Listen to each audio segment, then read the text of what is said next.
Once, long ago, a race of robot beings called Autobots were forced to wage war against another race of robots called Decepticons to bring peace back to their home planet of Cybertron.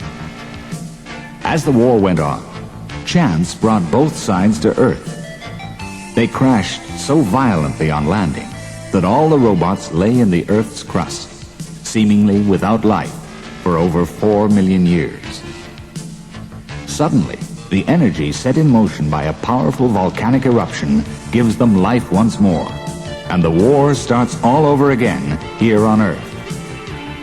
Among the robots' many strange powers is the ability to transform into other shapes, and they use this to disguise themselves to fit in with the civilization they find on Earth. The Autobots have to defend themselves. They have to protect this planet with all its valuable resources and the people who live here. And they must also build a new spaceship if they are ever to get back to Cybertron. The Transformers. Megatron's fight for power. Spike wrote in his diary. I wonder what the Decepticons are up to. It is more than a week since we saw any sign of them. He put the diary away and joined his father, who was working with a group of Autobots on the mammoth task of rebuilding the Autobot space cruiser. Someday, with the help of their 2 human friends, the Autobots hope to return to their own planet, Cybertron. Work on the rebuilding of their space cruiser was going well, but fuel was going to be a problem. Unless we can find a source of energy to drive it, Spike's father explained. The cruiser will sit here forever. The giant shape of Optimus Prime, leader of the Autobots, loomed up. That must never happen, he said. We must return to Cybertron.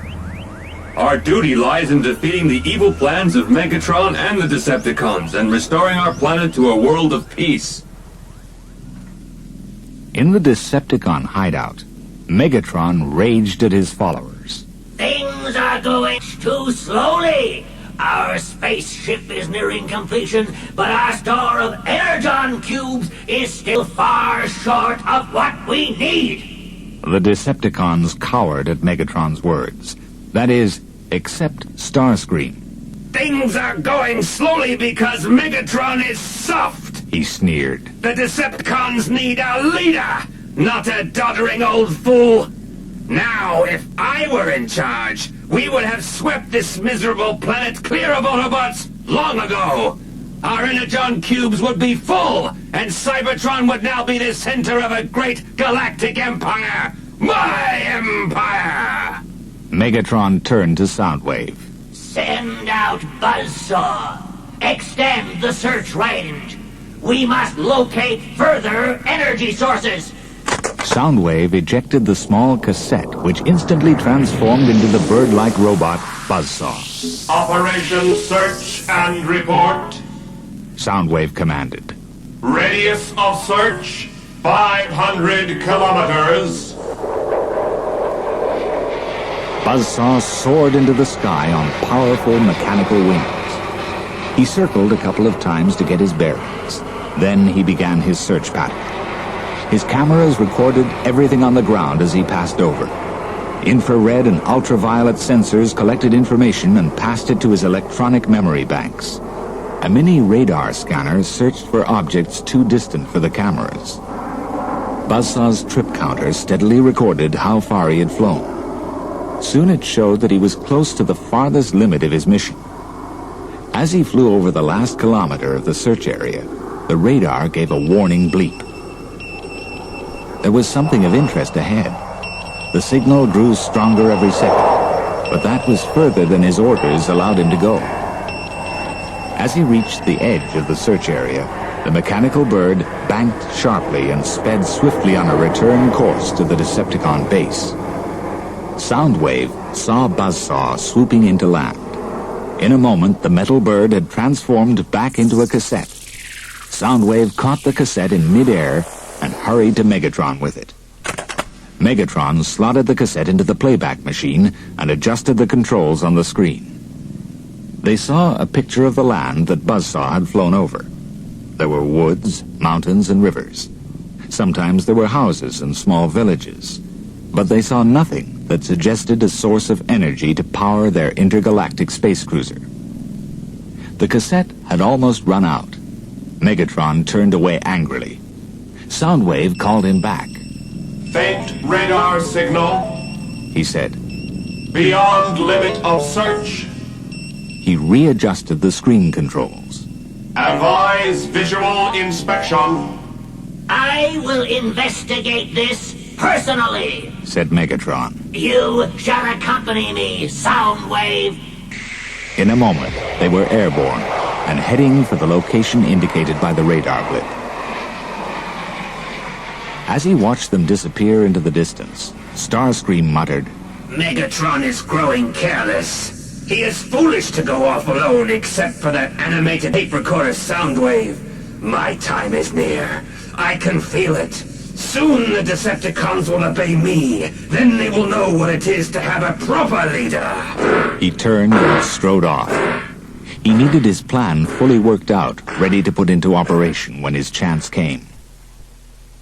Already far away, Soundwave's sensors began to detect something ahead and below. He swooped towards the ground. Megatron followed. The country was hilly. Beneath was a long, narrow valley, and through the valley ran a road. Traveling along the road was a small van. Autobots! Cried Megatron. No. Said Soundwave. Humans, not dangerous. Advise non-interference. And the two Decepticons went on their way again. As Megatron and Soundwave disappeared over the hills, the van continued on its way up the valley. There were two men in it. Well, Professor, said the driver. you will soon know if your solar energy system is successful. I know already. Replied the professor. It is too successful. The energy level is more than we can use. There is still much work to be done. The valley was now very wide.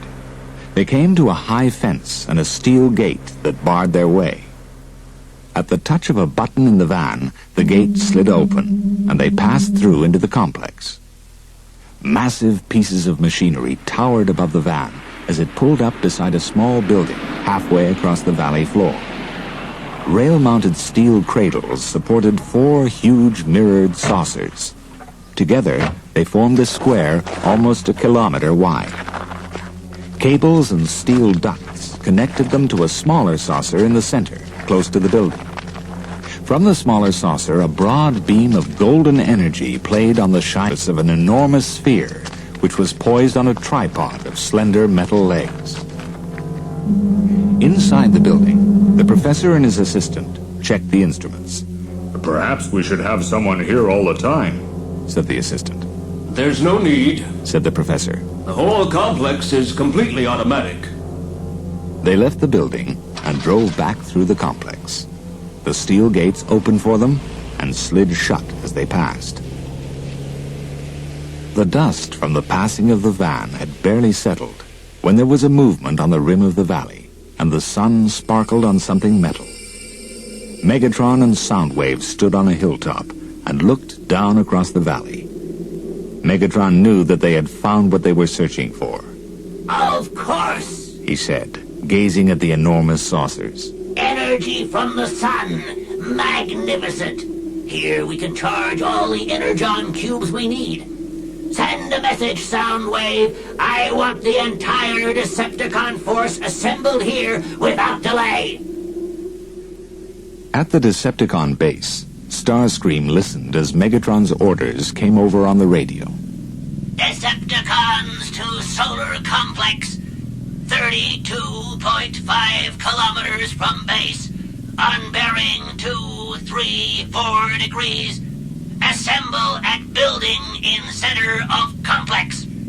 At last! Cried Starscream. His brain circuits have failed! He has made his last mistake in letting me know where to find him. By nightfall, the mighty Megatron will be a rusting pile of scrap iron! He called for Rumble. Assemble the others for immediate action! He ordered. Ask no questions! Believe me when I say that this day will be remembered in Decepticon history! you will do exactly as I command. But Megatron! Megatron, that's all I ever hear! Shouted Starscream. After today, no one will need to use that name again. Decepticons, scramble! Things were still peaceful at the Autobot base. Ironhide said, I think I'll take a little trip into the hills and stretch my suspension. He transformed into his van disguise, switched on his engine, and drove off into the countryside. After a while, he stopped on a low hill. Might be something worth listening to on the radio. He said to himself. He extended his scanner aerial from the roof of the van and slowly rotated it as he tuned the radio. Nothing but commercials, He muttered. He swung the aerial once more. Then he stopped. Through the jumble of music and voices, he picked out something different. He turned up the volume. Then he moved the aerial again until he had a bearing on the signal. Next moment, he was driving at top speed back to base. The Autobots rushed out as Ironhide skidded to a halt in a cloud of dust. Decepticons! He shouted. Moving fast and airborne, I picked up their signals! See what you can find, Hound. Said Optimus Prime. Hound activated his radar scanner, an infrared detector. They listened to a distant mutter of radio signals.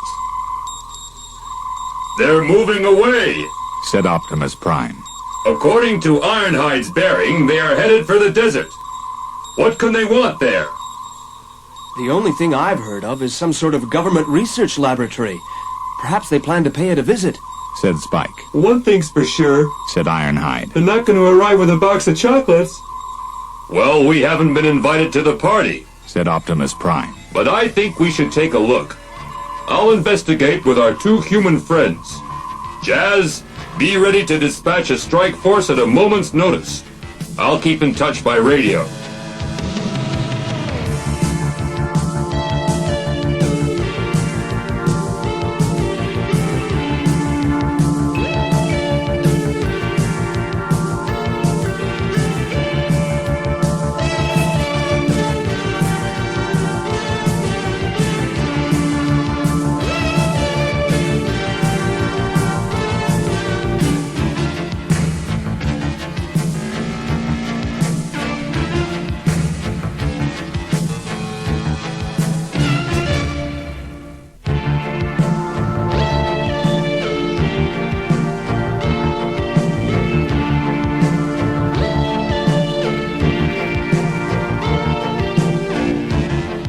Quickly, Optimus Prime transformed into his truck disguise. Spike and his father climbed into the cab. I never thought that I'd be a trucker. Said Spike. Neither did I. Replied his father. Particularly in a truck that can talk to you while you ride in it. All set? Said Optimus Prime. Here we go. The huge articulated truck moved forward and gathered speed as it rumbled towards the distant solar research station. Meanwhile, Starscream led the Decepticons swiftly over the hills towards the valley where Megatron and Soundwave waited impatiently. A light flashed on Soundwave's chest pack. Decepticons within low-frequency detector range. He reported. Right! Said Megatron. That gives us just enough time to prepare! Over the rim of the hills came the airborne Decepticons. Below lay the solar complex, and in the center was the building where Megatron and Soundwave were to meet them. Starscream laughed as they swooped closer. Stand by! He ordered. I want the entire force on the ground at the same time. Each Decepticon will take up his position according to my orders. Fire on my command! In a final rush, the Decepticons dropped to the ground and quickly surrounded the building. There were no windows, only one metal door. They trained their weapons on the door and waited silently. Then Starscream stepped forward. Come out, Megatron! He shouted. Your reign is over! If you act sensibly, I might even be merciful. From the shadow of one of the giant solar saucers came a flash and the roar of a fusion cannon. The charge ripped a long furrow in the ground beside Starscream, who was hurled off his feet by the blast. His smoking weapon still pointed at his fallen rival. Megatron stepped forward, followed by Soundwave. So, you are prepared to be merciful, Starscream? He said. You will never make a Decepticon leader. Decepticon leaders do not show mercy. They are ruthless. They are also cunning. Did you really think that I would sit alone to await your pleasure? Starscream groveled in the dirt. Spare me, Megatron! He begged. I will spare you this time. Said Megatron. But not because I am merciful. A Decepticon leader must be practical, and I need every pair of hands if we are ever to reactivate the space cruiser and return to Cybertron. Beware the day when you are of no further use to me. Megatron turned to Soundwave.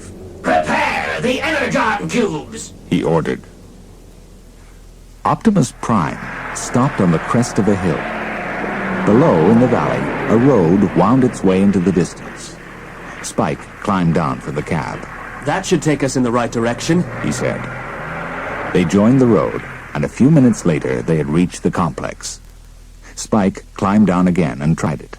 Locked, he said. No problem, said Optimus Prime. He lowered the tailboard at the rear of the truck. Out you come, Roller, he said. I have a feeling there will be work for you. Roller, the Autobot scout car, trundled out and onto the road. He ran under the bottom edge of the security fence, while Optimus Prime transformed. Upright, he towered above the fence. Reaching down, he picked up Spike and his father. Then, with one giant stride, he stepped over the fence and into the complex. In the distance loomed the huge mirrored saucers and the shining metal sphere. A bustle of activity in their shadow showed where the Decepticons were hard at work. The giant Autobot leader and his human friends made a wide circle around the edge of the complex to see what their enemies were up to. Roller scurried ahead, and then they stopped. What can you see from up there? Asked Spike. The Decepticons are charging their Energon cubes from that huge sphere over there, replied Optimus Prime. We'd better call up the others, said Spike. There isn't time for that, said Optimus Prime. It looks as though they are almost finished. We must stop them somehow. You have energy weapons, said Spike. Yes, replied Optimus Prime. But I want to avoid a shootout. We are only guests here on your planet Earth.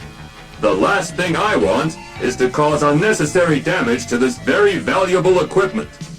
We must strike swiftly and suddenly. Most important of all, the Energon cubes must be destroyed. From the cover of a rocky outcrop, Spike and his father watched the activity of the Decepticons. The Decepticons worked fast. They had used magnetic clamps to fix their energy conductors to the metal surface of the energy converter.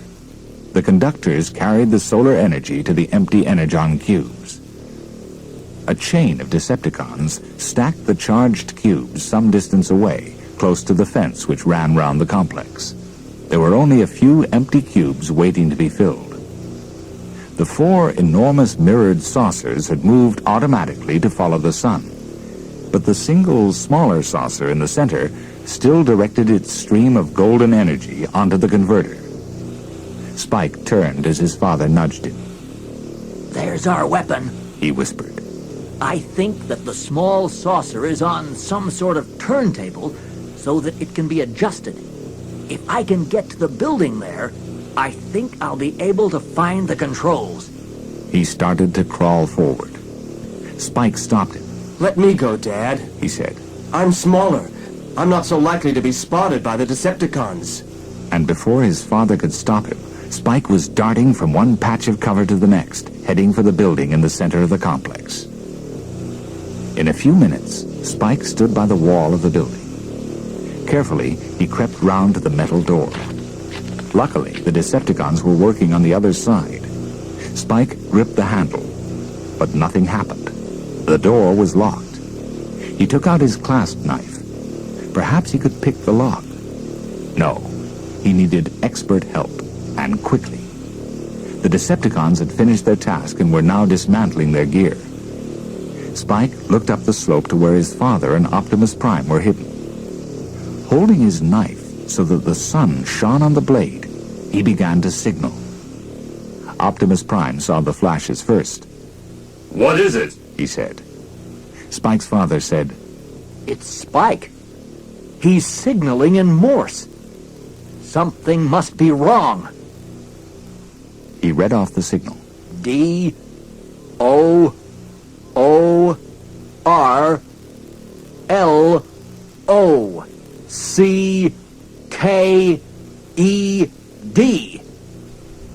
This will do the trick, said Optimus Prime. It's a standard piece of Autobot repair equipment. A sonic multi-tool. Come here, Roller. With a chatter of electronics, Roller trundled up. Optimus Prime took the sonic multi-tool and tucked it into Roller's cargo compartment and sent him speeding down to where Spike waited. Soundwave was supervising the last of the work over by the stack of energon cubes. Suddenly, he paused. Something had caught his attention. There had been a slight movement near the building. He watched for a moment, but saw nothing else. It was probably one of those strange Earth creatures that seem to be everywhere on this outlandish planet. Unaware that Soundwave had caught a glimpse of him moving through the grass, Roller halted at Spike's feet. Spike found the sonar multi-tool and looked at it, puzzled. It didn't look much. He pressed a switch on the side. Nothing happened. He turned it towards the door. And with a faint click, he heard the lock open. Next minute, he was inside. One by one, the Decepticons reported to Soundwave. Their equipment and energon cubes were all checked and correct. Wave turned to report to Megatron, but stopped suddenly. His sensors had picked up something this time. Next moment, he gave the alarm. Intruder! Intruder! Detect human intruder! Instantly, the Decepticons formed a defensive screen around the precious energon cubes and waited. Nothing happened.